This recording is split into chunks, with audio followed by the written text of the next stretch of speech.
Yeah, she now rockin' with Mr. Wit. A little flavor from QBeats, you know that this a hit. Michael Jackson bad, yeah, this is it. A few months ago I was about to call it quits until I came across personalized math tutoring. FBT, the #1 solution. So what you waiting on? Everything is online. Hello ladies and gentlemen, this is Mr. Witt with Fort Bend Tutoring, and for this month's Fort Bend Tutoring News, August 2013, I have something very important to talk to you about. Alright, so here we have August 2013, ladies and gentlemen. Fort Bend Tutoring in the house once again. Okay, here's the deal. Got some stuff to talk about. How to choose your math courses. Ladies and gentlemen, I can't impress upon you how much time and money you can waste not being engaged, not being informed, not being an educated consumer. You gotta know what to look for, what to ask about when you're dealing with choosing your math courses, whether it be in middle school, high school, college, graduate school. We're going to talk about all that today, ladies and gentlemen. It all depends on you. So I have two people that we're going to use as examples today and how you can go about choosing your math courses. The bottom line that I'm trying to convey to each and every one of you, ladies and gentlemen, is that you always start at the end in choosing your math courses, meaning you always want to find out whatever degree plan, whatever certificate program you're going after, you want to find out what they require in order for you to achieve that. So if you're going for a master's degree in biology, find out what they require as far as your math credits are concerned in order to receive that degree. Okay, so that's the way you're going to plan it out, ladies and gentlemen. All right, so the first person we're going to talk about today is Alex. Alex is in 8th grade right now. He's in an Algebra 1 class, which means that he's pretty sharp in math, ladies and gentlemen. So as an 8th grader, you very rarely will end up in an Algebra 1 class unless you already have a good foundation in mathematics already. So Alex is doing good. He's in Algebra 1, and he has a little inkling already in 8th grade that he may want to end up being electrical engineer. Now this is important, ladies and gentlemen, because Alex is only in 8th grade, so there are many things that can change his mind over the course of time. However, always start with a plan. It's always better to have some idea of what you want to end up with than no clue at all. So paying attention to Alex over these years, between his parents and himself, he figures out, hey, I think if anything, I may want to be an electrical engineer. And always keep in mind, ladies and gentlemen, no matter what school you're at, the counselors and the advisors are there to benefit the school. They're not there to benefit you as an individual. At the end of the day, every college and university is a business. So, therefore, you need to be able to look out for yourself. Unless you're paying somebody outside of the school to assist you in scheduling your courses, you have to be the one making the decisions of what class you need to take, when, and why. It's your time, it's your money. Pay attention to it. So, he's thinking about being an electrical engineer. He also is thinking that, hey, you know what? I want to be competitive when I get out. So instead of just getting a bachelor's degree in electrical engineering, I'm going to go ahead and go for the master's degree program. So that's his goal starting out in 8th grade. So that's the scenario, ladies and gentlemen. Let's check out what his high school plan can look like. Since he's already taken Algebra 1 in middle school, he can start high school in geometry. So his first year, he'll be taking geometry, and he'll most likely take a geometry honors class or AP class. That's fine, but he'll be taking geometry in 9th grade. For his sophomore year, he'll be taking Algebra 2, which is normally in an 11th grade class. He's already doing it a year ahead because he started early by taking Algebra 1 in 8th grade. As a junior, he'll be taking pre-calculus. All right, this is going to prepare him for all the calculus that he'll need to take as an electrical engineering major.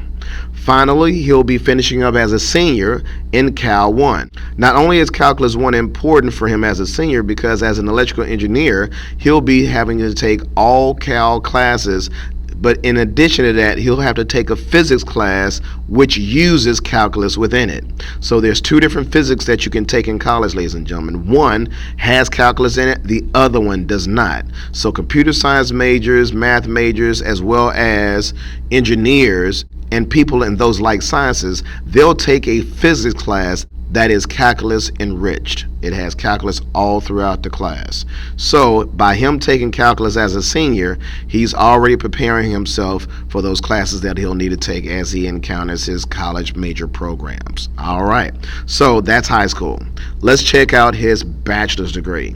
Now, for his bachelor's degree, Alex is in college now. He's going after this electrical engineering program, and he'll begin with Cal 1. That's right, freshman year, semester 1. So not only does he have to take Cal 1 as a freshman, he would also have to place into a Cal 1 class, because they're going to give him a placement test to ensure that he's ready for Calculus 1 on the college level. That should be pretty easy for Alex to do because he already had calculus as a senior. But I'm going to give you guys some shortcuts at the end of this month's FBT news to ensure that he'll be prepared for his Cal 1 class.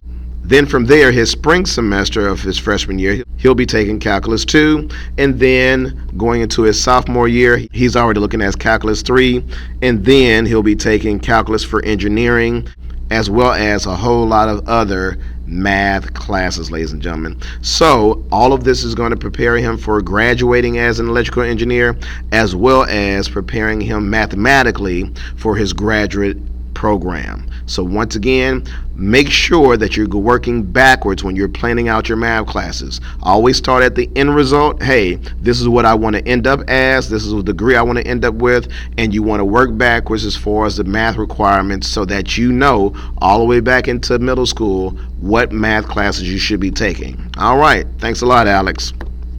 Let's look at Karen next. So Karen is another 8th grader that we're looking at. She's in 8th grade. She's taking 8th grade mathematics. The average student is going to be in 8th grade and take 8th grade mathematics, ladies and gentlemen. All right. Then she wants to go after journalism communications. She's already on the yearbook committee. She's already doing things with the media at her school. So she really has a fondness for communications and journalism. So to make her competitive in today's market, ladies and gentlemen, we're going to have Karen come out with a master's degree in communications. So let's look at her track in mathematics and the courses that she should be choosing. Remember, she's in 8th grade and she's already in 8th grade mathematics. So what she can do is the following. Starting out in high school, she'll be taking Algebra 1. Then, after she completes her Algebra 1 class, she'll go into Geometry, then Algebra 2, and then, ladies and gentlemen, she can finish up with a college algebra class. Every student's core credits, ladies and gentlemen, requires college algebra. There's ways to place out of it. You can even go into college with those college algebra credits, but most colleges and universities require you to have at least 6 hours of math, and of course college algebra would be one of those classes in almost every single case, ladies and gentlemen.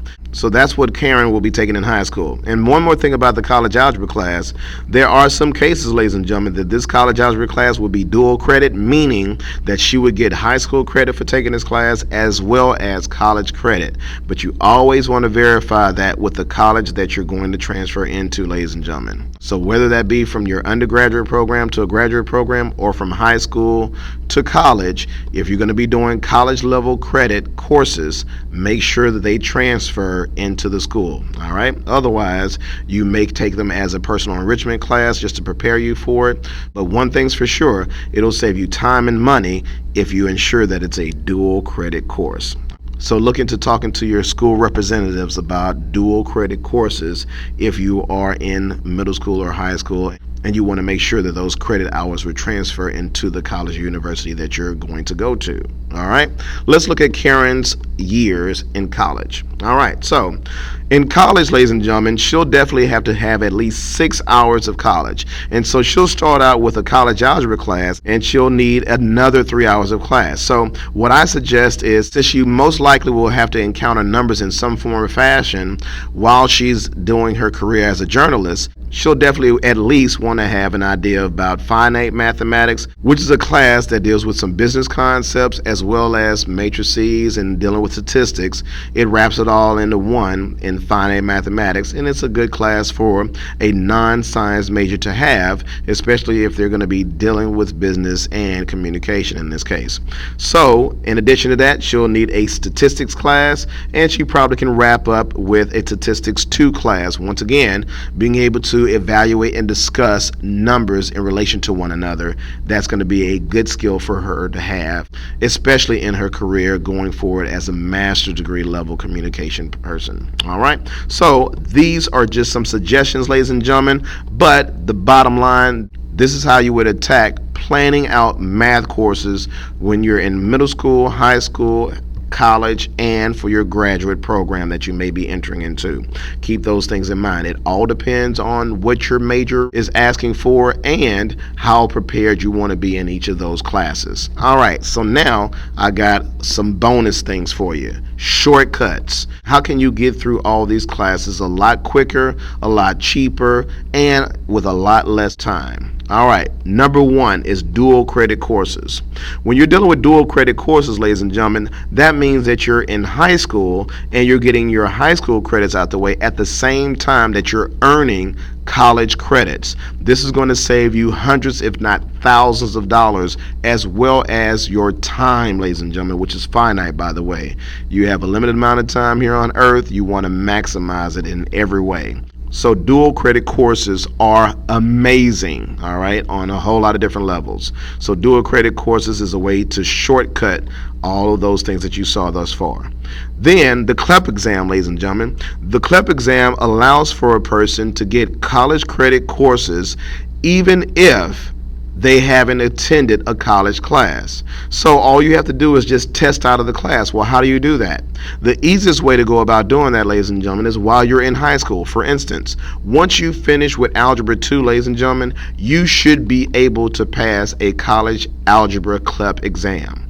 Once again, after you finish Algebra 2 in high school, you should be able to CLEP out of college algebra easily. Okay. In addition to that, ladies and gentlemen, you also could be testing out of a pre-calculus class after you take it in high school, and you can also CLEP out of Cal 1. Once again, if you're taking Cal 1, let's say in Alice's case, he already took Cal 1 as a senior. So if he CLEPs out of Cal 1 as a senior, he won't have to take Cal 1 when he attends college. He can go directly into Calculus 2 and save himself some time and money. So it's a great deal. So check into the CLEP exam.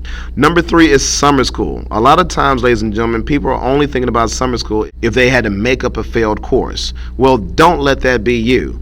You can use summer school to get ahead while you're in high school or even in middle school for that matter. And of course, in college, I always advise people to go year round. Get out of the way as quickly as possible. Get into your freedom. So as a middle school or high school student, what you could do is be taking these math courses in succession over the summers, and that'll help speed up that process. The earlier you start, the earlier you can finish, and the further you can get along. Let's say that you're taking math courses over the summer, every summer, and you start out, let's say, in 8th grade. You can finish with all your math courses by the time you're a sophomore, and then you can have the opportunity to start taking Calculus 2 and Calculus 3 while you're still in high school, and that way you can complete all of your math requirements by the time you enter into college. Once again, saving time, saving money. Then for number 4, we have your community colleges. You can attend a lot of these college classes that will transfer to any university, ladies and gentlemen, by going to your local community colleges. So all you need to do is check with the institution that you want the hours to transfer into. So don't check with the community college, ladies and gentlemen. Remember, these people are there to make money.